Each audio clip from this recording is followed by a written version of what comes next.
რუსთაველიდან ყველას რა თქმა უნდა აქ ჩამოვედი, რა თქმა უნდა აქ უნდა ჩამოვიდეთ დღეს. ამას პრინციპული მნიშვნელობა აქვს. იქიდან გამომდინარე, რა მცდელობაც იყო გუშინ, როგორც თქვი მანამდე, იქნებოდა მცდელობა, რომ ძალადობის ელემენტები გამოეყენებინა ქართულ ოცნებას, ეს მისივე პროვოკაცია იყო და მთლიანად ეს გამოეყენებინა იმისთვის, რომ წნეხი მოეხდინა და აეკრძალა რუსთაველზე დგომა მშვიდობიანი დემონსტრანტებისთვის. დღეს შეიძლება ამის მოწმეები გავხდეთ. მაგრამ ისიც უნდა შევაჯამოთ სად ვართ. გუშინდელი დღე მესმის ყველას ემოციური დამოკიდებულება, მაგრამ საბოლოო ჯამში იყო ქართველი ხალხის ძალიან დიდი გამარჯვება ყველა ფრონტზე.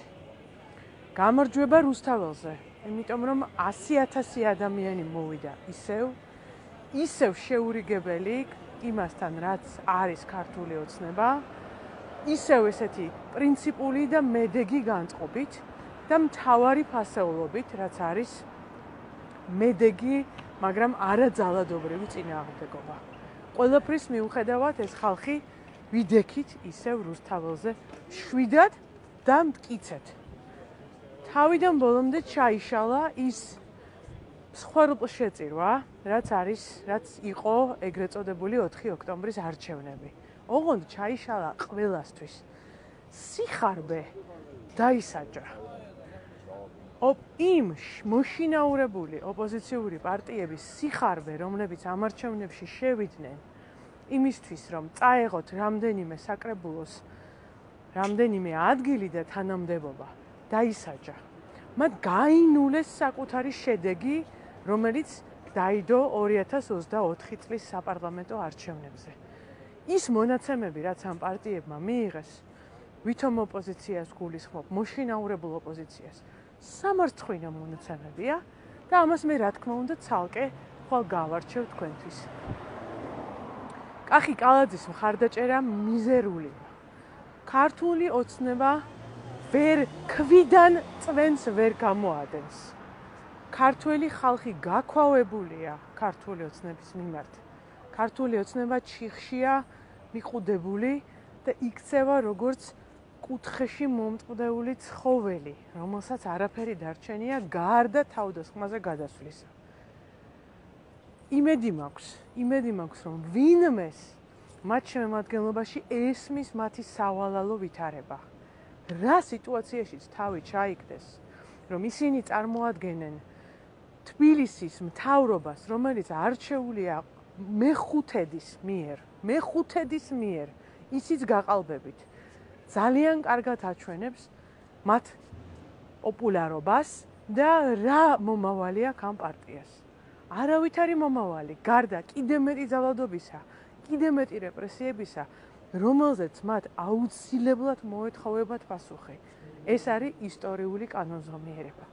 ან ფიქრი იმაზე, რომ დათმონ ხელისუფლება, დათმონ ძალაუფლება და დათმონ წყნარად, შვიდობიანად, ნურს თავს იწვალებენ და ნურს ჩვენ გვაწვალებენ.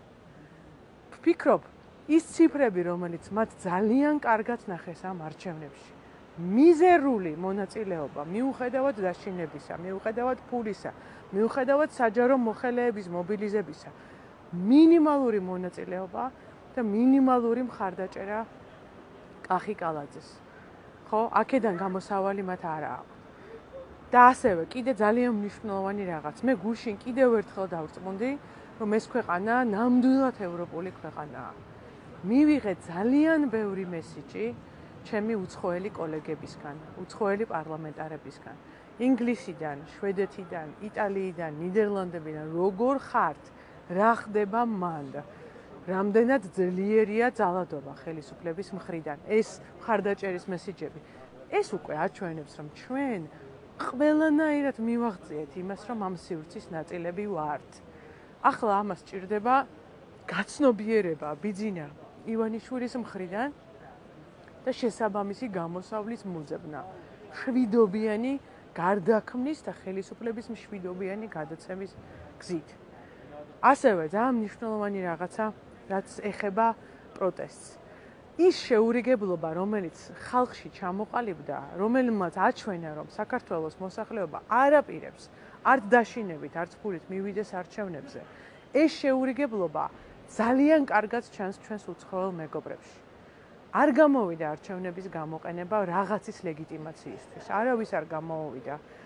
დღეს გამოქვეყნდა უკვე ევროკომისიის განცხადებები, სადაც კარგად არის ნათქვამი, რომ ვერ შეძლო ხელისუფლებამ უზრუნველყო, რომ ეს არჩევნები ყოფილიყო შეჯიბრებითი და თავისუფალი. არ გამოვიდა თვალთმაქცობა მსოფლიოს წინაშე, რომ აქ ყველაფერი ნორმალურადაა. ბოლო საკითხი, რომელიც საფიქრალი გვაქვს, ეს არის როგორი ტიპის ქვეყანას ვაშენებთ ჩვენ. მსჯელობა, რომელიც უნდა გამართულიყო 4 ოქტომბერთან დაკავშირებით, იმართება ახლა. არადა ის უნდა გამართულიყო მანამდე, მშვიდად, თავისუფლად, უნდა გვეთქვა იმაზე, რას ფიქრობთ, როგორ ფიქრობთ ეს ყველაფერი წარიმართა, რას ფიქრობთ იმ დაპირებებზე, რომელიც იყო გამოთქმული. ვფიქრობ, ჩვენ ვაშენებთ ისეთ საზოგადოებას, სადაც არ შეიძლება განსხვავებული ადამიანის აზრის ჩაქოლვა. ბევრი ადამიანი წერს, რომ რაღაცას რო ამბობდნენ და კითხვას სვავდნენ, მათ მიმართ მოდიოდა აგრესია და ჩაგვრა. ამ ყველაფერზე უარი უნდა ვთქვათ. ჩვენ ვერ გავიმეორებთ ქართული ოცნების ხელწერას, სადაც განსხვავებულ ადამიანს მოხდება მუშტი და მიუვარდება წიტუშკა. ჩვენ ხო სხვა ტიპის ქვეყანას ვაშენებთ. ასეთი მსჯელობა უნდა იყოს მას შემდეგ, რაც წავალთ იმისთვის, რომ წავიდეთ წინ და თვისობრივად ახალი საზოგადოება შევქმნათ. ახალი ევროპული საზოგადოება. დღეს ადგილზე ვარ მე რუსთაველზე, რუსთაველის დასაცავად. აბა, მაგრად იყავი დროებით, მომავალი ჩვენია. მე მგონი გუშინდელი დღე სწორედ იმის დასტური იყო, რომ ეს დიდი გაუგებრობა, რაშიც ჩვენ ამოვყავით თავი, მალე დასრულდება.